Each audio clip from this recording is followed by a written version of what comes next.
Hello, good evening, everybody. This is Q coming live to you with Hmong Live.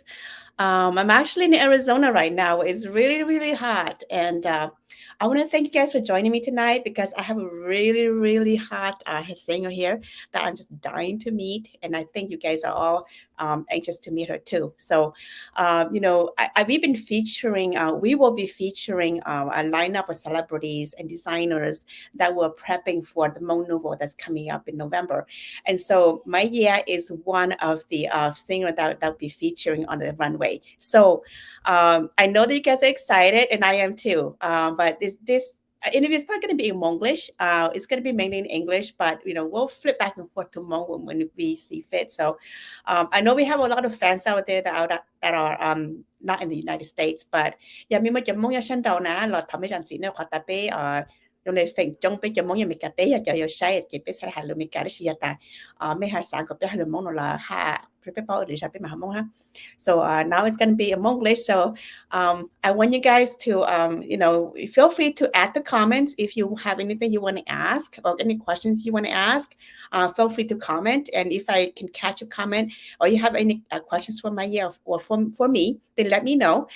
Just type in your comments and we will do our best to address those issues. Okay. So do drop by and say hello if you're here. So I will bring Maiyia forward with me and say hello to everybody.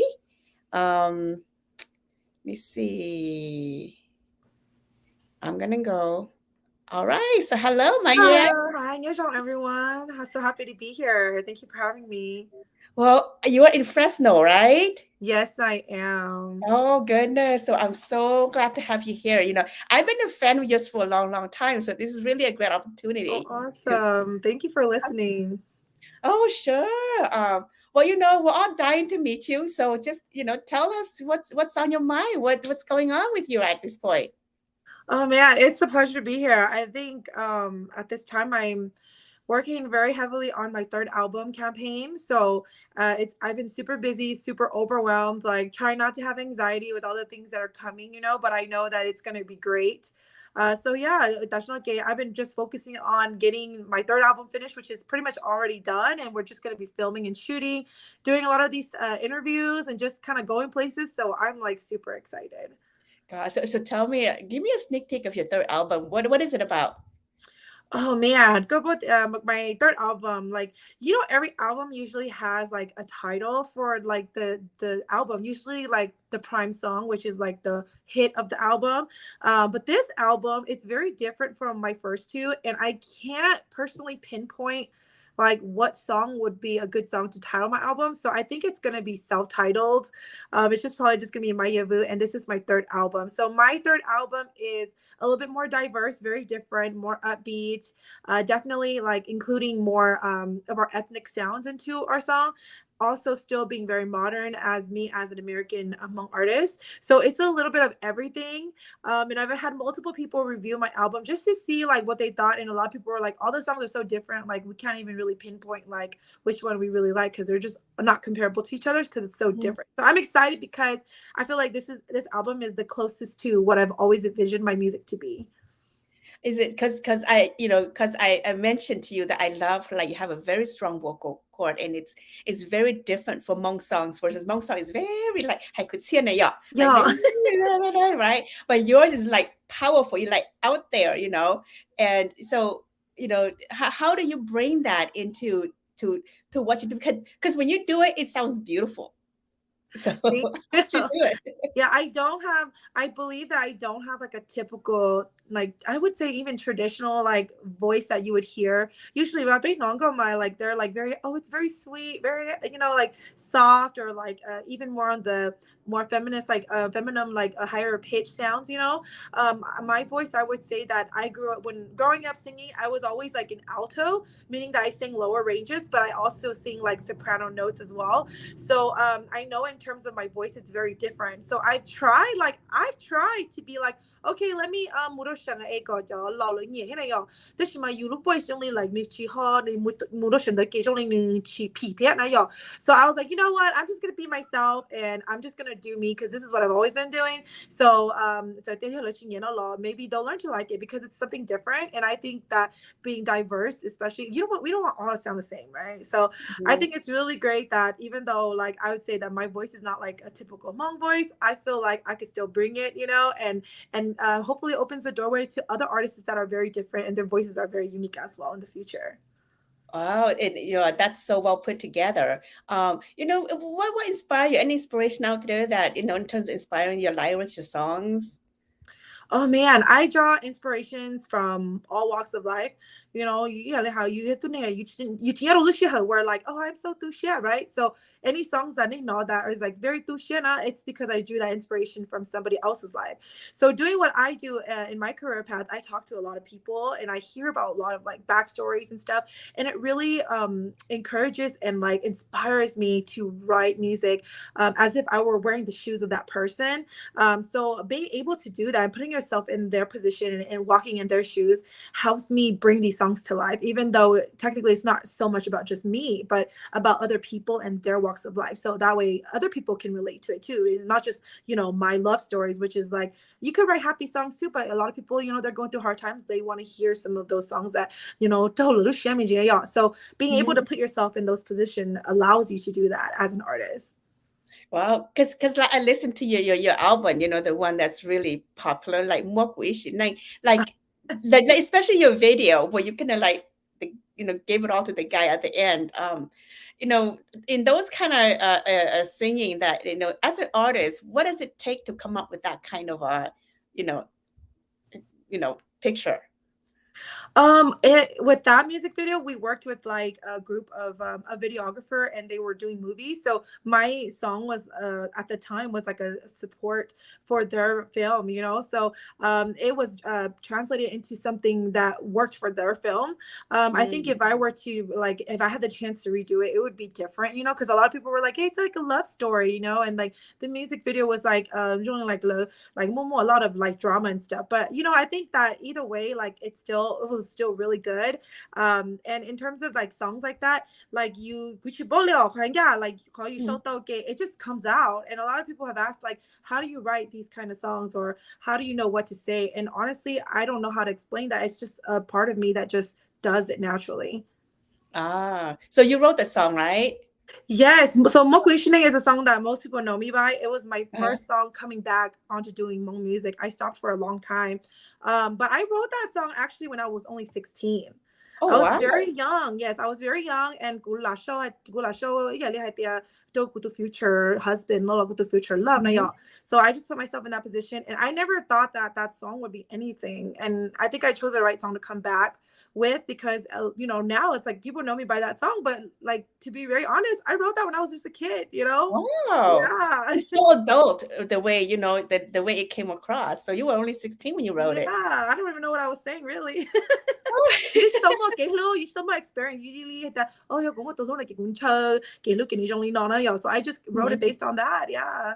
Oh, wow. And how has how has it changed since then till now? Your songs, what are they more like these days? Oh man, I feel like I've matured a lot. And even a lot of my fans that have followed me since my YouTube early days, when my YouTube channel used to be called Sir Dow, and a lot of my old fans still know, but I'll get comments here and they're saying that my music has, like has matured, my lyrics, my music has changed over the years, and I totally agree with that. As we get older, we have Wow. more experience.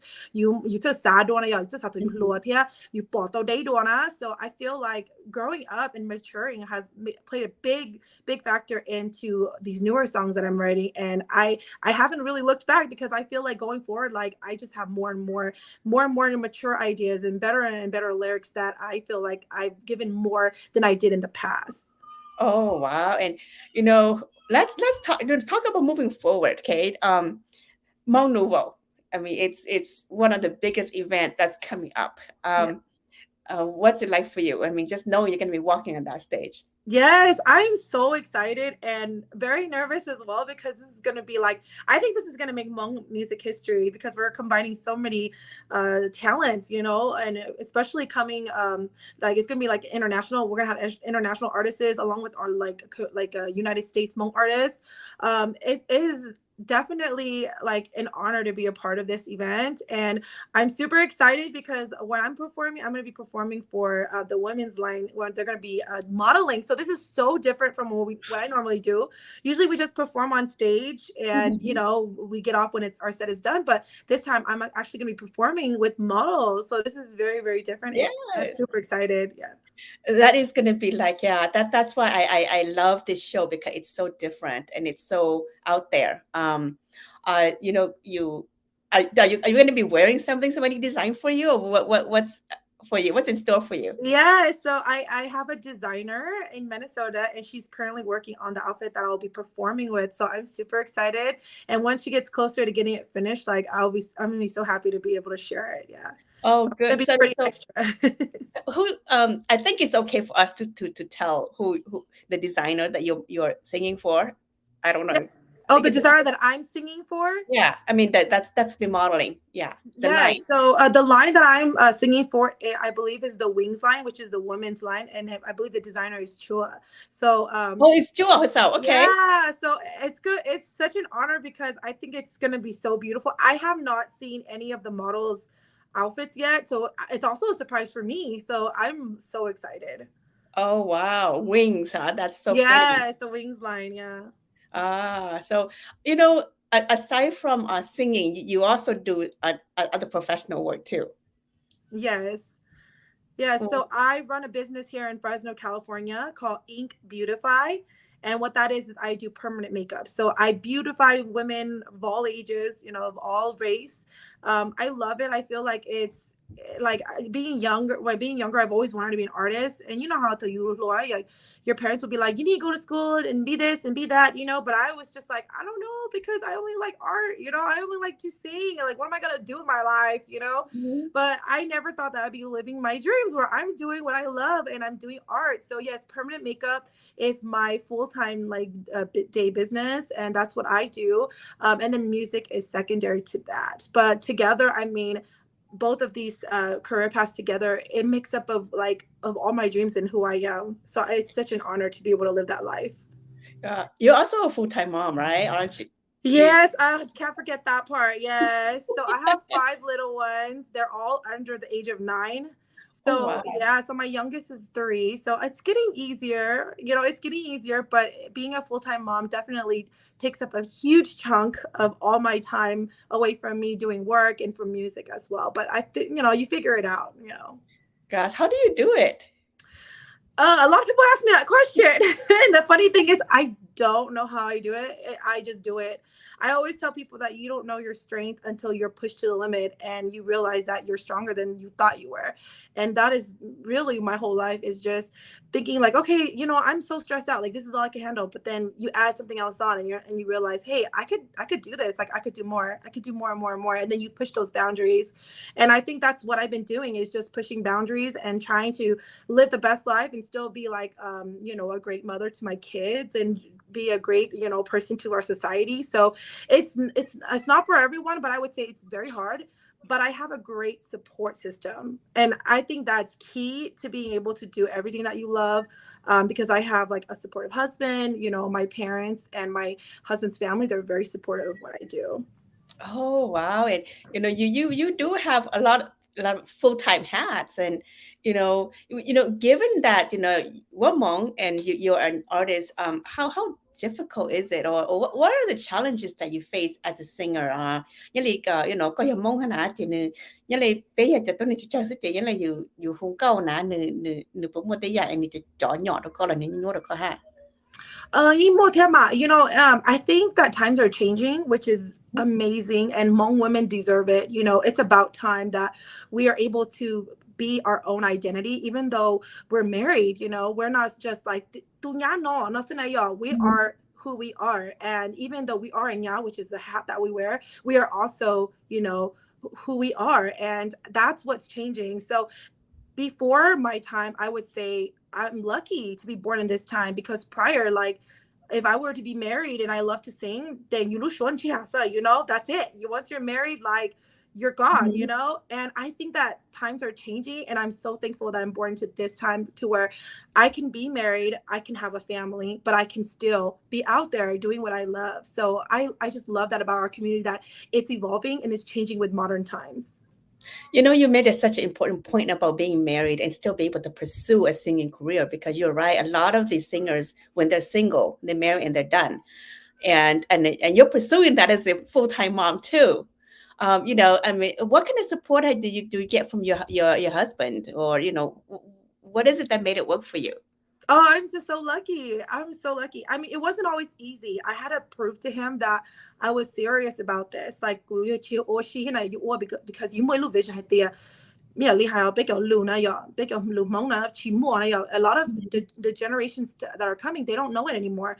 And I've given him a clear vision, my clear vision of like, I want to do music because this is what I love to do. I want to preserve our culture, our language. That's very important to me, you know. And I showed that to him. And at first it was like very rocky because he was like, you know, you're married, you know, you don't need to be out there doing this and that, you know. But I told him like, look, like good, like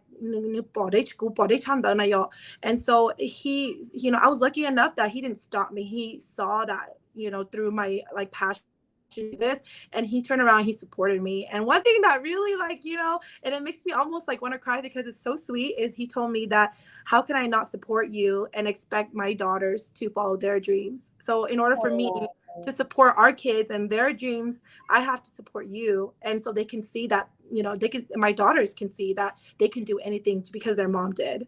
So I'm very lucky and very blessed because and he even writes songs for me. So I'm very lucky. you are indeed well, Yeah. and he's even luckier because you're awesome. Thank you. So sweet. Tell him that. Yeah. So Yeah. I think a few people have heard now. So it's yeah.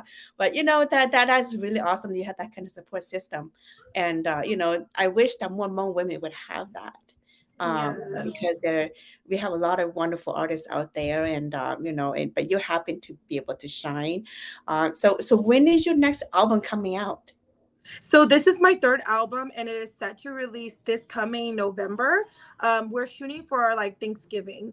It's pretty Mm, much already complete, but because we're releasing my album in such a grand, grand way, like we're going to be doing a theatrical release where we're going to be doing short films for my music videos, and we're going to plan to do like a red carpet event for it, so we can have it, you know, the public come and view the videos and stuff. So it's going to be a little bit bigger.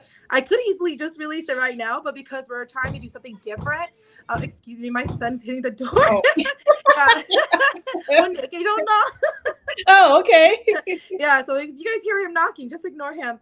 Oh, Yeah, okay. so yes, we are doing it differently this time. So it is set to be coming up in the next month. So I'm gonna be doing a digital release. I believe that nobody really listens to CDs anymore. I know I Mm, don't, right? So right, I'm right. doing a digital release where it's going to be on all like streaming platforms such as Spotify, YouTube, what is it, Google Play, Apple Play. So it's all Okay. going to be on those platforms. And there have been people asking about USBs and things like having something physical because some people like to collect, you know. But Oh. at this time, I feel like it's just easier if we just do like a digital release, and that's where the future is going. So we're gonna head that way with this album. Oh, well, I think I read it on your feed something about you coming up for chat. Yes, yes, Is I'm that gonna that's be coming in yeah, 2 weeks. Yeah. 2 weeks. Okay, Yeah, tell just me 2 more about weeks that. from now, I'll be a part of the Fresh Tradition. I'll be there to perform a couple of songs. So if you guys are, you know, if anybody's in the area, like definitely come out. I feel like I'm coming up to Minnesota like once a month. Yeah, but I'll be there in 2 weeks. Yeah, I'm really excited about that too. Oh, great. We you have an interest in Hmong women and promoting those Hmong women issues too. Tell me more about that. What do you want to see happen, or what did you have in mind? I think that I want my music to be able to push us further. And like even though Chia music law, I feel like if we're just talking about Hmong women, okay, like they're already doing so much. Like there's so many successful Hmong women right now that are putting Hmong people on the map. you know, and I'm so proud that so it is Mm-hmm. so exciting, and I want my music to be able to be a part of that movement to where it can inspire the next generation to push forward and to continue to put us on the map, because yeah how or we're very unknown to the world, you know. So by people like Sunisa, for example, and you know, Miss Universe Laos, they're all coming out and they're putting us on the map. And I hope that even though it's not my music that it's going to put us on the mainstream map one day, which I feel like that's for the future generation, I hope that it pushes like the younger generations, especially in as Hmong women too, to continue to push forward and to break those the glass ceiling and those boundaries, and to be more than this. I think that you do, and being that this is you, when I listen to your voice, you sing like Meka, okay? You don't sing like Mong sing. Yeah. And this is the reason why I think you're really unique. And so, I do, pray that you will get there, because I know you will. I mean, because you are walking up the right path. Because if anybody's going to hit mainstream with a vocal cord, I think yours is right up there. So I love about it. So I just love the way that you vision, with your future. Is there anything else you want to share with us? I think that's it. I mean, you guys come out to Hmong Nouveau. You know, it's gonna be a big event. I don't think anybody wants. If I lived in the area, I wouldn't want to miss it either. You know, so definitely come out, check out all the great artists. We even have Wen and Ho from Laos that it's coming. I'm gonna have like a surprise performance. You know, after my performance, so come out and you guys check it out. It's gonna be really awesome. Oh, wow. Now that's another scoop that I didn't know about. That's Yeah. good you share. I think there's gonna be like an after party too, right? Something like that. Yes, there's gonna be an after party as well. So stay and have fun and mingle. I'm definitely gonna stay for the whole thing because you don't want to miss it. I think it's gonna be awesome. Well, Isabella and I will be there, so we'll be Oh jamming with you. yes, so Hopefully. exciting! Yeah, we'll get to meet you in person. Yeah, I look forward to it. And Yeah. it's interesting how time flies, because Oh you know, gosh, yeah. it's less than how many days? I think less than like a month away. I think a little bit over a month. I remember when they booked me and it was still like almost a year out. And I was like, dang, they did so, you know, but you know, it's almost here. And I'm like, well, I'm starting to get nervous. Oh yeah, it's almost here. And I'm just thinking, when that, I will. Can you tell us what song you're gonna sing? Are you gonna be singing a new song, or anything that you can share with us, or is that like a secret? So I am going to be performing a bunch of new songs. Okay. And when I was booked for this event, it gave me a chance to write some new music that will be great for the runway, and also you know, something more upbeat, more like more danceable, you know. So I was able to do that in the time where since I was booked till now. So I will be performing 3 songs, and they will be from my new album. Oh, right. Wow. Yeah. Thank you for sharing that. And I look forward to it. It's been an exciting conversation. And I know that when I meet you, we'll be hitting you up for more conversation when we hit Yes. we're in the backstage, and, we get up there. So look forward to seeing you. Thank you so much. I look forward to meeting you too. All right. So, that thanks for being with us this evening. And if you just hold on, I'll let you say goodbye to everybody first, and then I'll close it. Sure. Thank you guys so much for watching. And I just want to say I'm excited for this third album. And you guys, you know, keep an eye out. It will be releasing right after Hmong Nouveau, which is going to be during the Black Friday, November time. So follow me on my Facebook. And you can also subscribe to my YouTube channel, because when I do release all these awesome short film music videos, I don't want you guys to miss it. So go ahead and follow me on there. And then reach out to me if you guys have any questions, and I'll see you guys in Minnesota. All right. Thank you. And Thank you. then, okay, cái này sẽ tin chào mình số này số tôi Phong Dư. Everybody, thank you for watching tonight. And you just watched Maiyia Vwj, who is a really dynamic singer who's gonna be a Hmong Nouveau. But look her up in her channel, and she's got a lot of great music video there. So we look forward to seeing her again. So thank you for watching. And this is Q with Hmong Live, coming to live from Arizona for the time being. So look forward to seeing you next week when we interview more celebrities. So good night.